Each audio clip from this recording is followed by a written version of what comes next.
sono Kiki e vi do il benvenuto sul canale. Qui sapete che oltre a tutorial e piccoli consigli, quando ho l'opportunità di provare dei prodotti che realmente mi interessano in anticipo, vi porto un video a riguardo.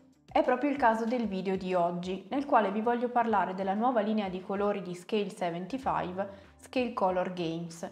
Questi colori, dei quali ho avuto la possibilità di provare alcuni campioni, come vedete in una confezione non definitiva, verranno lanciati su Kickstarter il 23 maggio, cioè a brevissimo.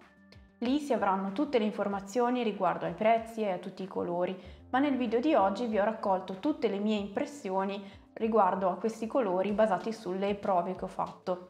Alcune le ho fatte in live su Twitch con voi, altre ovviamente qui nel video, altre ancora nella mia pittura in privato. Si tratta di colori pensati per le miniature da gioco, nel senso che non si tratta di contrast, lavature o simili, ma di acrilici a tutti gli effetti.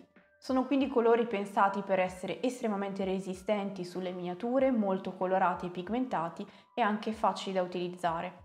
Rispetteranno tutte queste cose? Lo vedremo nel video di oggi. Qui sotto in descrizione, prima di iniziare, vi ricordo che vi lascio il link alla campagna in caso voleste presalvarla o comunque il 23 andare a darci un'occhiata, ma adesso non perdiamo altro tempo e cominciamo subito.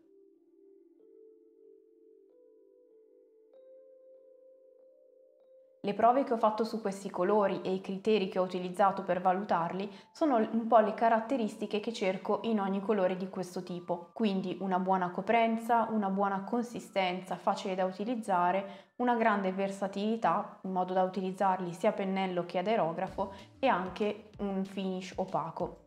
Vediamo quindi se hanno rispettato tutti questi parametri partendo dalla consistenza. Partiamo dalla consistenza, che nei colori acrilici è sempre importantissima. Dover litigare fin dall'inizio per trovare la consistenza giusta, anche solo per il colore base, è controproducente in colori pensati per la pittura da gioco. Ed ecco che qui troviamo invece una consistenza cremosa e morbida, che lascia scorrere bene il pennello. Non è stato necessario agitare molto i colori, ma anzi in pochissimo già si otteneva un colore uniforme. A differenza ad esempio degli AK, che mi vedete usare molto spesso qui sul canale e per i quali è utile inserire una quantità quasi insignificante di acqua per stendere i colori base, qui troviamo già una maggiore morbidezza e fluidità che non richiede aggiunte. Ovviamente, dato che si possono utilizzare anche ad aerografo, ho fatto anche quella prova che vedremo fra poco, ma in quel caso qualche goccia di thinner è assolutamente necessaria. Questa loro morbidezza nell'uso a pennello non si traduce in un colore slavato e poco coprente, anzi risulta molto piacevole da stendere. Eventualmente consiglio di tenere la wet palette leggermente meno umida del solito, così da evitare l'eccessiva umidità.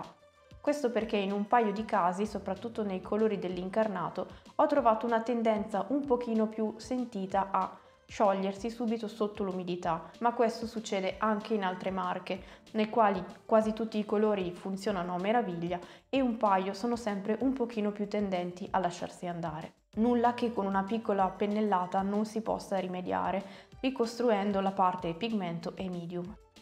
Ho provato anche a realizzarne le varie consistenze che uso di più nella mia pittura, quindi colore base, velatura e glaze, e oltre al colore base per il quale sono già praticamente pronti, aggiungendo pochissima acqua si riesce con grande facilità ad ottenere velatura e glaze. Sul canale trovate 2 video dedicati a queste consistenze che vi lascio qui sotto in descrizione in caso voleste approfondire.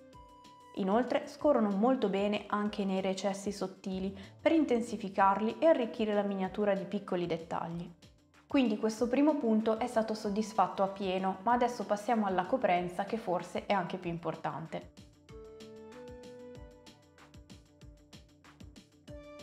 I colori che ho avuto la possibilità di provare sono un mix di tonalità più chiare, come alcune pastello molto ricche di bianco, alcune più pure come il giallo primario o il verde, o più compositi come questo verde pastello. In questo caso ho trovato un'ottima coerenza in linea generale, come si vedrà fra poco ad aerografo, con le tipiche differenze dovute ai pigmenti stessi. Colore chiaro e primario copre meno di un colore più scuro e magari contenente anche solo una piccola parte di bianco nella miscela.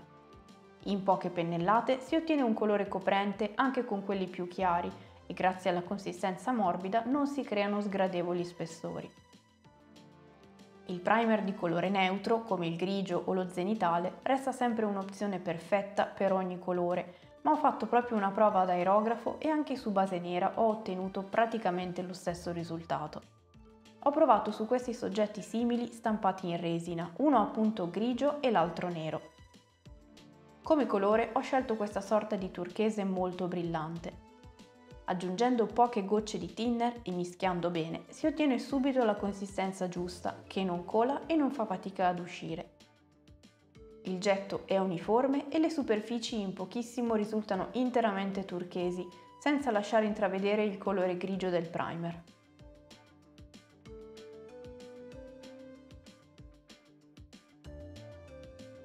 Su primer nero, con il medesimo colore, la coprenza è ancora più evidente. Infatti, in pochissimi secondi si ottiene una superficie dello stesso colore di quella a base grigia, se non negli angoli dove semplicemente non mi sono soffermata più di tanto. Quello grigio forse appare appena più brillante in linea generale, ma si parla davvero di piccolezze.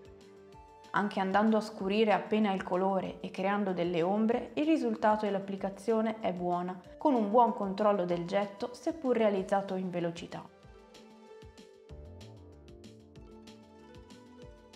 Anche utilizzando un colore scuro diluito con qualche goccia di thinner per ottenere una velatura leggera da usare nelle ombre, si ottiene una buona saturazione e quindi un buon risultato. Ovviamente, come detto anche in precedenza, come consiglio generale vi do sempre quello di non utilizzare i colori più chiari su base nera, come ad esempio il giallo puro, per evitare sia di complicarci la vita sia di lavorare in modo poco sensato, utilizzando invece un primer adatto ai colori che stiamo per utilizzare, oppure al contrario utilizzare delle tonalità adatte al primer che abbiamo utilizzato.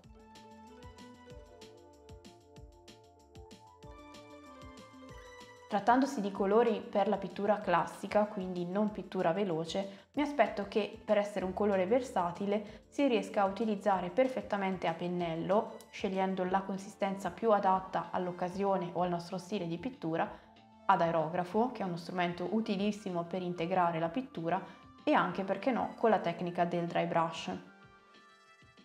In merito all'uso a pennello, li ho utilizzati per alcuni soggetti di Masters of the Universe, sia per conto mio sia in live su Twitch, come avrete potuto intravedere da alcuni spezzoni, e si sono dimostrati davvero divertenti da usare, facili da sfumare e sovrapporre per ottenere le luci massime, ma anche mischiare tra loro per ottenere i colori necessari. Anche per quanto riguarda il dry brush, tecnica che personalmente uso solo in alcuni casi, sono comodi da utilizzare come altri colori, utilizzando sempre poco prodotto, scaricandone la maggior parte su un foglio di carta assorbente e poi passandoli su una superficie ruvida. Sicuramente un'aggiunta che non fa mai male all'idea di trovare colori adatti alle diverse parti di una miniatura. Trattandosi di colori pensati e nati per le miniature dei giochi da tavolo, anche se ovviamente non sono rivolti solo a quelli, dobbiamo ancora valutare il fattore resistenza e finish. Anche se spesso un finish satinato o lucido si può sistemare con una passata di protettivo opaco alla fine, durante la pittura può essere un po' sgradevole se affiancata a parti opache. Per questo ho notato con piacere che rispetto agli altri colori games che mi è capitato di utilizzare in passato, questi abbiano un finish opaco. Questo permette anche di non rendere indispensabile il protettivo, pensando al fatto di doverci giocare e probabilmente manipolare spesso le miniature. È sicuramente consigliato, ma non indispensabile, anche perché, come si può vedere da queste prove, sfregando la miniatura dipinta con le mani, il colore non ha accennato ad andare via e questo fa ben sperare per la buona tenuta anche nel tempo. In definitiva, quindi, non posso che esprimere il mio parere positivo su questa nuova gamma di colori, ovviamente perlomeno per quanto riguarda i campioni che ho potuto provare finora.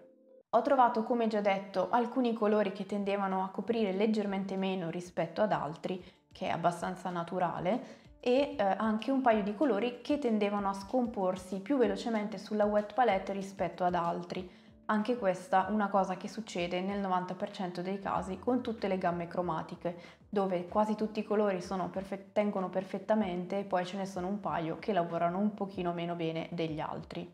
Una gamma di colori che sostanzialmente non porta grandi novità rivoluzionarie nel campo dei colori acrilici da modellismo, ma che svolge alcune funzioni al meglio. Colori semplici da utilizzare anche per i pittori con meno esperienza, adatte soprattutto alle miniature dei giochi da tavolo per l'alta resistenza e la buona copertura, ma ovviamente utilizzabili per qualsiasi altro tipo di soggetto.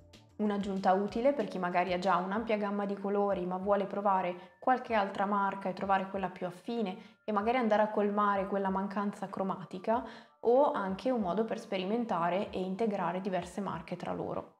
Non ci resta quindi che aspettare tutte le informazioni del caso, il prezzo e l'intera gamma cromatica che potremo avere a disposizione, rimanendo aggiornati sulla campagna Kickstarter che comunque inizierà a brevissimo. Io come sempre spero che anche questo video vi sia stato utile e a questo proposito vi chiedo, se avete delle domande su questi colori, di lasciarmele qui sotto nei commenti. Ringrazio ancora Skill75 per avermi dato la possibilità di provarli e parlarvene in anteprima. Io vi ringrazio di aver visto il video fino alla fine, vi do appuntamento al prossimo e fino ad allora siate creativi.